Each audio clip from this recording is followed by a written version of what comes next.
بسم الله الرحمن الرحيم. الحمد لله نحمده ونستعينه ونستغفره ونؤمن به ونتوكل عليه ونعوذ بالله من شرور أنفسنا ومن سيئات أعمالنا. من يهدي الله فلا مضل له ومن يضلله فلا هادي له. ونشهد أن لا إله إلا الله وحده لا شريك له ونشهد أن سيدنا ومولانا محمدا عبده ورسوله صلى الله تعالى عليه وعلى آله وأصحابه وبارك وسلم. أما بعد فأعوذ بالله من الشيطان الرجيم. بسم الله الرحمن الرحيم. اقترب للناس حسابهم وهم في غفلة معرضون. صدق الله العظيم.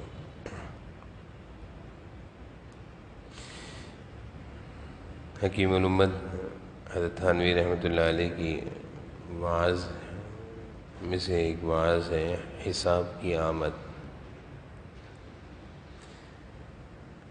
حساب کی آمد. اس آیت میں اللہ تعالیٰ اپنے بندوں کو غفلت سے جگا رہے ہیں اور ارشاد فرما رہے ہیں کہ حساب و کتاب کا دن نزدیک آ گیا ہے، قریب آ گیا ہے.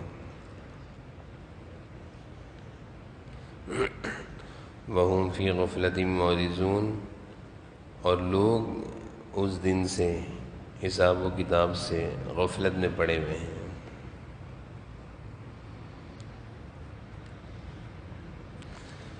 اس آیت میں اللہ تعالیٰ اپنے بندوں سے شکایت کر رہے ہیں، اپنے بندوں کی شکایت بیان کر رہے ہیں. بندوں کی غفلت کو اللہ تعالیٰ بطور شکایت کے بیان فرما رہے ہیں کہ حساب و کتاب جو ہم نے لینا ہے وہ دن بدن قریب آتا جا رہا ہے اور بندوں کی حالت ہے کہ وہ غفلت میں پڑے ہوئے ہیں. سورۃ الانبیاء 17ویں سپارے کی پہلی آیت ہے. اقترب للناس حسابهم وهم فی غفلۃ معرضون.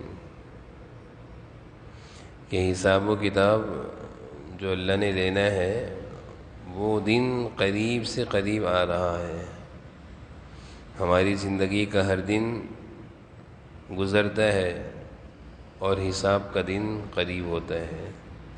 اور اللہ فرما رہے ہیں اس دن کے قریب آنے کے باوجود بھی لوگ اس کی طرف سے غافل ہیں. فکر نہیں ہے کہ اللہ کو حساب دینے کی کچھ تیاری کر لیں. دنیا کا ہی معاملہ ہے. اگر کسی ادارے میں انسان ملازم ہو اور کوئی مالی ذمہ داری اس کے سپرد ہو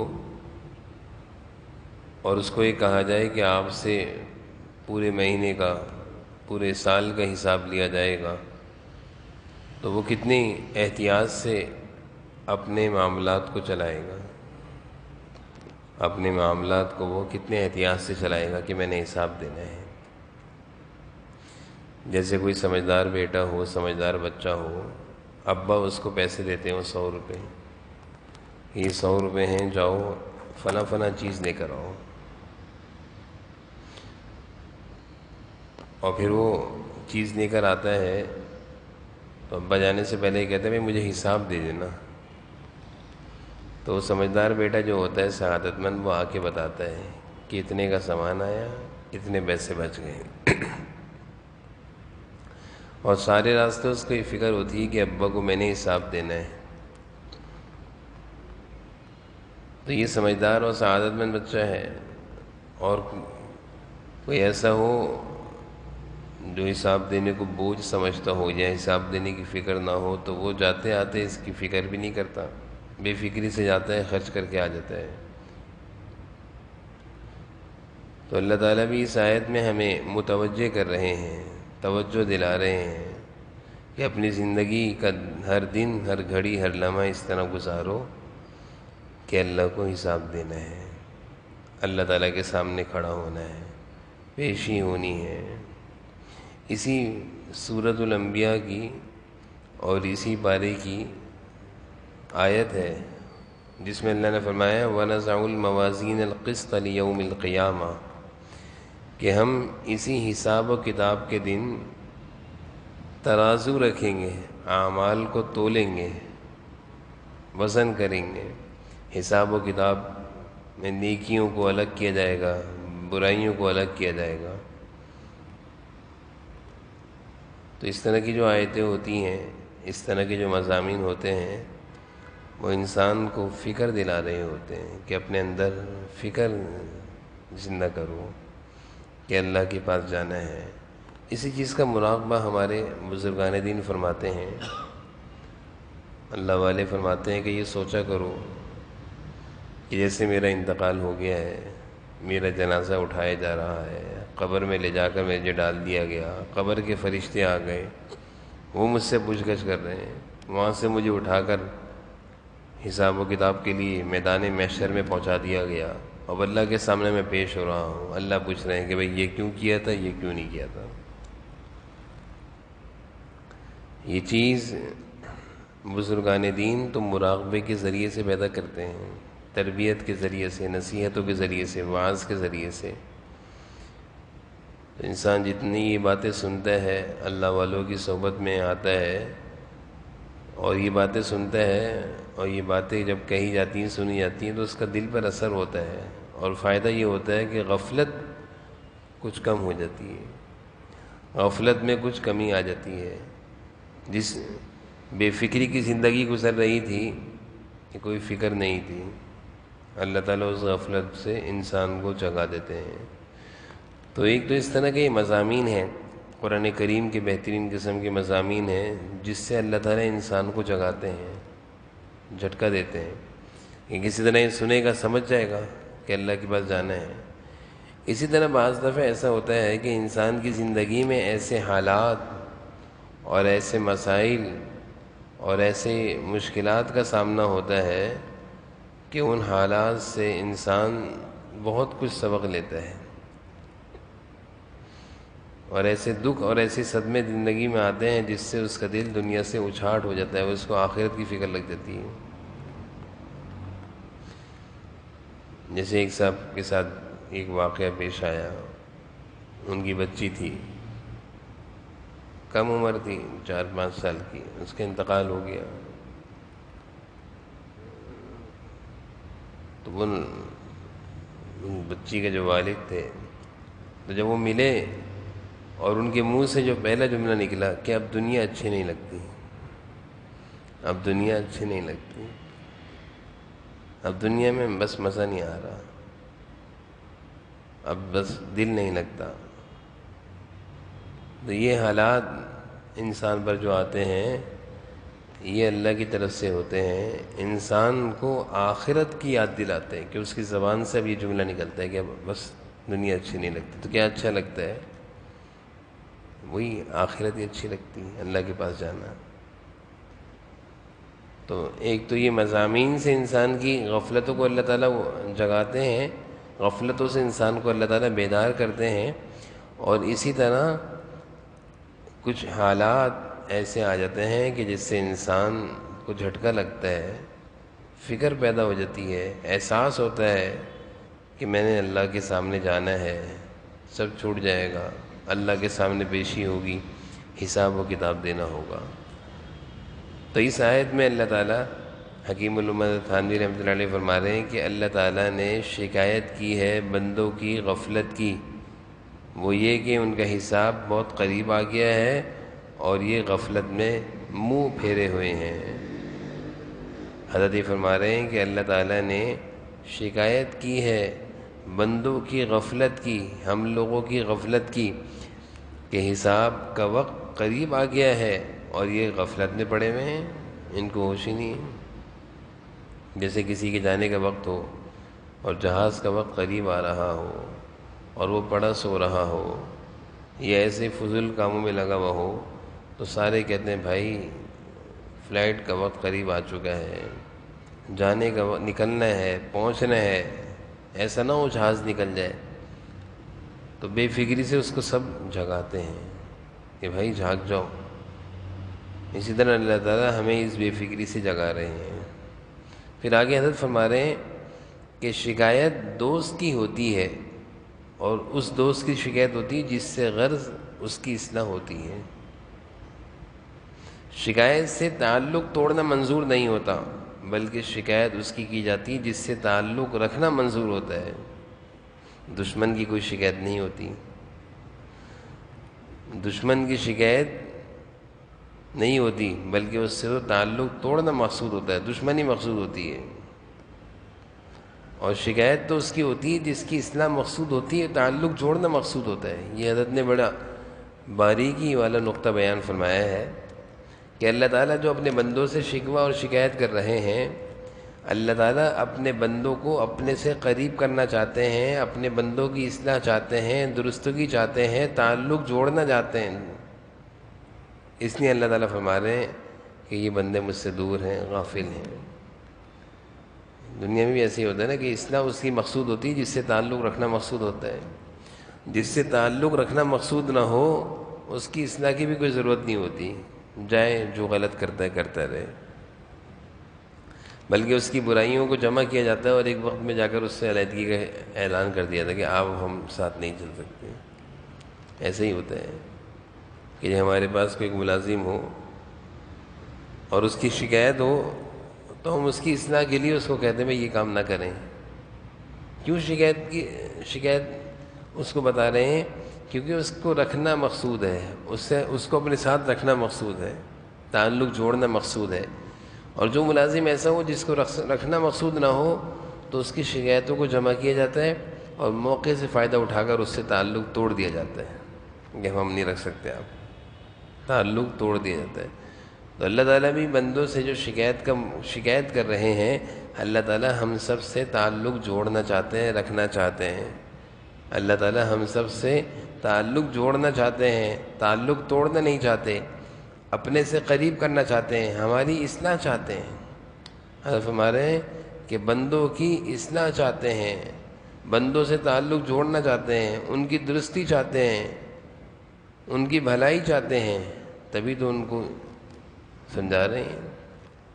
جیسے والد ہو اور بیٹے میں کوئی برائی دیکھتا ہے تو فوراً اس کی اصلاح کرتا ہے کہ آپ غلط کر رہے ہو، ایسا نہ کرو، کیونکہ بیٹے کی اصلاح مقصود ہے۔ بیٹا ہے، بیٹے کو الگ تھوڑی کر سکتے ہیں۔ بیٹا ہے، کوئی دوسرے کا بیٹا ہو تو سوچتے ہیں بولنے سے پہلے کہ بھائی بات تو خراب نہیں ہو جائے گی، مسئلہ تو نہیں بن جائے گا۔ تو دوسرے کا پڑوسی کا بیٹا ہو تو 10 دفعہ سوچا جاتا ہے سمجھانے کے لیے، لیکن اپنا بیٹا ہو تو انسان بے دھڑک اس کو سمجھاتا ہے، کیونکہ وہ میرے ساتھ رہنا ہے، میرے گھر میں رہنا ہے، میری پرورش میں رہنا ہے، میرے ساتھ اٹھنا بیٹھنا ہے، اس کی بچپنا، اس کی جوانی، اس کی شادی، اس کی سارے معاملات دیکھنا ہے۔ اس کو درست نہ کیا تو یہ غلطیوں پہ غلطیاں کرتا رہے گا۔ تو باپ بیٹے کی اصلاح کیوں کرتا ہے؟ کہ اس سے تعلق رکھنا ہوتا ہے، گھر میں رکھنا ہوتا ہے، بیٹے کو اپنے سے الگ نہیں کر سکتے۔ تو اس لیے یہی چیز اللہ تعالیٰ چاہ رہے ہیں کہ اپنے بندوں کو اپنے سے جوڑنا چاہتے ہیں، توڑنا نہیں چاہتے ہیں۔ اس لیے اللہ تعالیٰ اس طرح کی تنبیہ کرتے ہیں، غفلت سے جگاتے ہیں، انسان کو سمجھاتے ہیں۔ یہ اللہ کا عجیب معاملہ ہے کہ بندوں کی اصلاح چاہتے ہیں۔ نہیں تو اللہ تعالیٰ کی شان میں ذرا سا بھی اضافہ نہیں ہوگا اگر ہم نماز پڑھنا شروع ہو جائیں گے، ہم نیک بن جائیں گے، ہم اپنی اصلاح کر لیں گے۔ اللہ کی شان تو جیسی ہے ویسے ہی رہے گی۔ اللہ تعالیٰ ہماری اصلاح چاہتے ہیں ہماری بہتری کے لیے۔ ہم لاکھوں نمازیں پڑھیں، عبادات کریں، اللہ کی عظمت تو جیسی ہے ویسی ہی رہے گی، اس میں اضافہ نہیں ہوتا۔ لیکن اللہ تعالیٰ کریم ہے، رحیم ہے، مہربانی فرما کر ہمیں اپنے سے جوڑتے ہیں۔ نہیں تو ان کی شان بڑی عالی ہے، وہ کریم اللہ ہیں، ان کو ہم سے تعلق اگر ہمارا ٹوٹتا بھی ہے تو ہمارا ہی قصور ہے۔ اس لیے اس بات میں حضرت یہی فرما رہے ہیں کہ بندوں کو اللہ کی طرف جوڑنا مقصود ہے، اللہ تعالیٰ سے جوڑنا مقصود ہے، اللہ تعالیٰ سے بندوں کو۔ اور جوڑ کیسے آئے گا؟ جوڑ آئے گا عبادت سے، نیکیوں سے، شکر سے، طاعت سے، دعاؤں سے، نمازوں سے، اللہ تعالیٰ کے آگے حاضر ہونے سے اس سے جوڑ آتا ہے، اپنی اصلاح کرنے سے، اپنے گناہوں پر توبہ استغفار کرنے سے، رونے سے۔ اللہ تعالیٰ سے جوڑ کیسے آتا ہے؟ رونے سے، اپنے گناہوں پر معافی مانگنے سے، رو رو کر اللہ کو منانے سے جوڑ آتا ہے۔ اب انسان کہتا ہے میں تو گناہ کرتا ہوں، اللہ سے دور ہو جاتا ہوں، تو بھائی روئے توبہ کرے، پھر قریب ہو جائے گا، تو کوئی مسئلہ ہی نہیں ہے۔ اللہ تعالیٰ نے اپنے سے لینے کا معاملہ اتنا آسان کر دیا کہ اللہ تعالیٰ سے دعا مانگو، معاملہ آسان ہے۔ حضرت ایک قصہ لکھتے ہیں اس بارے میں کہ جب بندہ اللہ سے دور ہو جائے تو رونے کا فائدہ بیان فرماتے ہیں حضرت۔ اس معاذ میں ایک قصہ لکھا ہے کہ ایک بزرگ تھے، انہوں نے ایک پتھر کو دیکھا کہ وہ رو رہا ہے اور بہت رو رہا ہے، ان کو رحم آ گیا، اس پتھر پر رحم آیا۔ اللہ تعالیٰ یہ چیزیں دکھا دیتے ہیں، بھائی اللہ تعالیٰ سے یہ چیزیں بعید نہیں ہیں۔ پتھر بھی اللہ کی عبادت کرتے ہیں، ساری مخلوق، اللہ تعالیٰ نے قرآن میں فرمایا کہ ساری مخلوق اللہ کی عبادت کرتی ہے، ساری کی ساری مخلوق، جنات، انسان، جنات، درخت، پرندے، سب اللہ کی عبادت کرتے ہیں۔ الم تر ان اللہ یسجد لہ، والی آیت جو ہے اس میں اللہ نے فرمایا کہ ساری مخلوق اللہ کی عبادت کرتی ہے۔ اور انسان کے بارے میں اللہ نے فرمایا کثیر من الناس، لوگوں میں سے کچھ لوگ اللہ کی عبادت کرتے ہیں، سب نہیں کرتے۔ ساری مخلوق کے بارے میں اللہ نے فرمایا کہ سب اللہ کی عبادت کرتے ہیں، انسانوں کے بارے میں فرمایا کہ کچھ لوگ کرتے ہیں، سب نہیں کرتے۔ تو یہ پتھر تھا، یہ اللہ کی عبادت میں رو رہا تھا۔ یہ بزرگ یہاں سے گزرے تو ان کو رحم آیا، اور بذریعہ کشف، اللہ تعالیٰ کشف ظاہر کر دیتے ہیں اللہ والوں پر کہ یہ کیا معاملہ ہے۔ جنہوں نے اس سے بذریعہ کشف معلوم کیا کہ کیوں روتے ہو، تو اس پتھر نے جواب دیا کہ جب سے قرآن کریم کی یہ آیت اتری ہے وقودها الناس والحجارہ، کہ جہنم کا ایندھن انسان اور پتھر ہوں گے، وقودها الناس والحجارہ، جہنم کا ایندھن انسان اور پتھر ہوں گے، اس وقت سے میں برابر رو رہا ہوں۔ دیکھیں ذرا قرآن میں اللہ نے فرمایا ہے پتھر بعض ایسے ہوتے ہیں نرم پڑ جاتے ہیں، ان میں سے پانی نکل جاتا ہے، چشمے نکل جاتے ہیں، لیکن فرمایا کہ انسان کا دل پتھر سے بھی زیادہ سخت ہے، اس کا دل نرم نہیں پڑتا۔ تو کہنے لگا وہ پتھر کہ جب سے یہ آیت سنی اس وقت سے رو رہا ہوں۔ بزرگ دعا کرنے لگے اللہ تعالیٰ سے، اے اللہ اس پتھر کو دوزخ سے بچا دے، یہ اتنا رو رہا ہے، اس کو دوزخ سے بچا دے، اس کو نہیں ڈالیے گا دوزخ میں، اس کو جنت میں ڈال دیے گا۔ جیسے حضرت اسود کا جو ہے جنت کا ہے پتھر، جنت میں جائے گا۔ تو یہ بزرگ نے دعا کری اللہ تعالیٰ سے، اللہ تعالیٰ نے ان کی دعا قبول کر لی۔ انہوں نے پتھر سے کہا کہ اب تم اطمینان سے رہو، رونے کی ضرورت نہیں ہے، تمہارے لیے اللہ تعالیٰ سے میں نے درخواست کری، دعا قبول ہو گئی، اللہ تعالیٰ تمہیں جہنم میں نہیں ڈالیں گے۔ دیکھو پتھر نے اللہ تعالیٰ سے اپنا مسئلہ حل کرا لیا۔ اب کیا ہوا، وہ بزرگ وہاں سے چلے گئے اللہ والے۔ حضرت فرماتے ہیں ایک مرتبہ دوبارہ گزر ہوا اسی راستے سے، دیکھا کہ پہلے سے زیادہ رو رہا ہے، اس پتھر میں سے پہلے سے زیادہ رونے کی آواز آ رہی ہے۔ بھائی حضور صلی اللہ علیہ وسلم کا ممبر بھی تو رو رہا تھا، وہ لکڑی کا ممبر تھا، آپ صلی اللہ علیہ وسلم اس کو پکڑ کر خطبہ دیتے تھے، ہاتھ اپنا دستے مبارک رکھتے تھے۔ آپ نے اپنے خطبہ دینے کی جگہ بدل دی، وہ ممبر زور زور سے رونے لگا، اس کے اندر سے آوازیں آنے لگی، آپ صلی اللہ علیہ وسلم نے جا کر اس پر اپنے ہاتھ رکھ دیے اور چپ ہو گیا۔ یہ تو اللہ کی مخلوق ہے۔ تو وہ بزرگ حیران کہ پہلے سے زیادہ رو رہا ہے، بڑا تعجب ہوا، پوچھا بھائی اب کیوں رو رہا ہے، اب کیا وجہ ہے رونے کی، تیری تو نجات ہو گئی، اللہ نے تیرے لیے فیصلہ کر دیا کہ تو جنت میں جائے گا، جہنم میں کا ایندھن نہیں بنے گا۔ اس پتھر نے جو بات کہی ہے وہ حضرت نقل فرما رہے ہیں۔ اس نے کہا واہ، جس عمل کی برکت سے مجھے جہنم سے نجات ملی ہے اور وہ عمل کیا ہے؟ رونا، تو میں کیا اس عمل کو اب چھوڑ دوں اور روں گا اور زیادہ کروں گا؟ اللہ حضرت فرما رہے ہیں کہ وہ بدتر کہنے لگا کہ جس عمل سے یہ نتیجہ ہوا، میں جہنم سے نکل گیا، رو رہا تھا، تو میں اس عمل کو چھوڑ دوں اب تو اور زیادہ کروں گا؟ یعنی غرض یہ ہے کہ عبادت میں بالکل اپنا ہی نفع ہے، تو جس عبادت سے مجھے یہ نفع ملا، رونے کی برکت سے مجھے جہنم سے خلاصی ملی، تو اب تو میں شکر میں اور روں گا، شکر میں اور روں گا۔ پہلے جہنم کے خوف سے رو رہا تھا، پناہ مانگ رہا تھا، اب میں شکر میں روں گا۔ تو یہ عجیب اللہ تعالیٰ کی طرف سے عجیب معاملہ ہوتا ہے کہ رونا، عبادتوں میں رونا، دعاؤں میں رونا، اللہ کے آگے رونا، اس سے بڑے بڑے مسئلے حل ہو جاتے ہیں۔ تو حضرت حنفی رحمۃ اللہ علیہ فرما رہے ہیں کہ بھائی ہم بھی آخرت کے عذاب سے روئیں جیسے ہی پتھر رو رہا تھا، غفلت چھوڑ دیں، ڈر اپنے اندر پیدا کریں کہ اللہ ہم برداشت نہیں کر سکتے، ہم کمزور ہیں، تو اللہ تعالیٰ ہمارے بھی رونے پر ایسے ہی فیصلہ کر دیں گے۔ بس شرط یہ ہے کہ ہماری غفلت ختم ہو جائے، جو ہمارے اندر غفلت ہے وہ دور ہو جائے۔ اللہ تعالیٰ میں سمجھنے کی، عمل کی توفیق نصیب فرمائے۔ تھوڑا سا ذکر کریں گے۔